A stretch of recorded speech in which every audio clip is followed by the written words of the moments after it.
Members of the Trump administration declined to take the witness table as a panel of bipartisan lawmakers heard testimony over the forceful removal of peaceful protesters near the White House earlier this month. The hearing comes as the president is getting backlash over his retweeting of controversial videos. Natalie Brand is at the White House with more. Even before the officers charged. At a House hearing, a demonstrator and a journalist described the scene on June 1st when federal officers aggressively cleared peaceful protesters from Lafayette Square near the White House.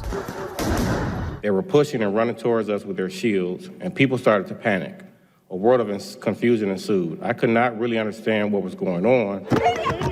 News cameras caught video of Australian journalists forcibly pushed out. Covering protests does carry unavoidable risks, but the media's role is essential. After officers cleared the area that evening ahead of the designated curfew, the president walked over to nearby St. John's Church, where he held up a Bible. Nowhere does the Bible condone the use of violence against the innocent. Committee Republicans turned the attention to some violent actions during earlier protests. I think the court would recognize that there were security issues that were valid for the administration. I think the court would likely say that the original order was lawful. The hearing on Capitol Hill comes as President Trump is facing new criticism over videos he's retweeted about ongoing protests nationwide.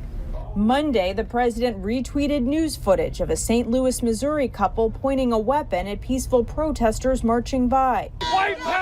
Sunday, President Trump also retweeted this video where a Trump supporter at a Florida retirement community shouted "White Power." We did not hear that particular phrase when he tweeted out the video. The White House press secretary emphasized the president's strong stance on law and order after reports of multiple shootings within a protest zone in Seattle. Natalie Brand, CBS News, the White House. Civil rights groups have filed a lawsuit against the president and federal officials over the forcible removal of protesters from Lafayette Square on June 1st. Meanwhile, the Interior Department's Inspector General has sent a letter to lawmakers confirming that his office is also investigating the actions of the U.S. Park Police. Still to come, Apple is trying to cut costs, and that could impact what's included in your next iPhone purchase.